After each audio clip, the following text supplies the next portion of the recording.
MMAfighting.com, and I am joined by Dean Trueman, who fights for the Cage Warriors featherweight title tomorrow night. Dean, how are you doing, mate? Lovely. Now I've weighed in and rehydrated, I feel great. It's a really interesting fight, right? Because you're coming off that fight against Lewis Monarch, where I think is one of the best performances of your career. I thought you were really tenacious in there. But then we have Aiden Lee, who's full of youth, and he's pulling off these crazy submissions and stuff. What do you think of this matchup? Because I really think it's very interesting. Yeah, it's going to be a technical fight because I can't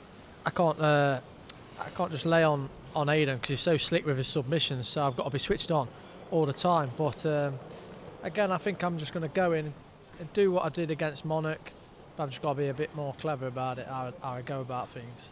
When I speak to fighters about what you did that night, they always kind of talk about your experience. Like, he's like the wily veteran in there. He just stayed on him. He didn't give him any time to breathe. Do you feel that experience, like, I mean, you've been fighting since 2011 as a professional. Do you think that experience is a big factor when you go into fights like these? I'm not sure it's so much experience. I think it's more just the mental side of it. I think I break people a little bit, you know, with the pressure, and they crumble under that pressure, and then it's all me then. My top game's always been my strength, my wrestling and my top game. So I don't know if it's experience, I don't know. Did it feel better at all? Like, I mean, do you feel like you're in the form of your life after a performance like that? Yeah, I think my last two performances have shown everything come together as a fighter. But there's so much more to come, you know. People are just winding you up in the background here, Dean, huh? Jesus. But I mean, it feels like you're a guy that's kind of synonymous with Cage Warriors, and now here we are fighting for the title. How much would that mean to you to get it wrapped around your waist at this stage? Right now, it's everything for me, you know. It's everything I've worked for the past however many years I've been training and fighting. It's the pinnacle of my career right now, this. So I want to win this belt, and then obviously I win that belt, I defend that belt, or I go on to bigger shows. I don't know, but right now that's the pinnacle of my career, and that's what I need to win that belt first before anything else.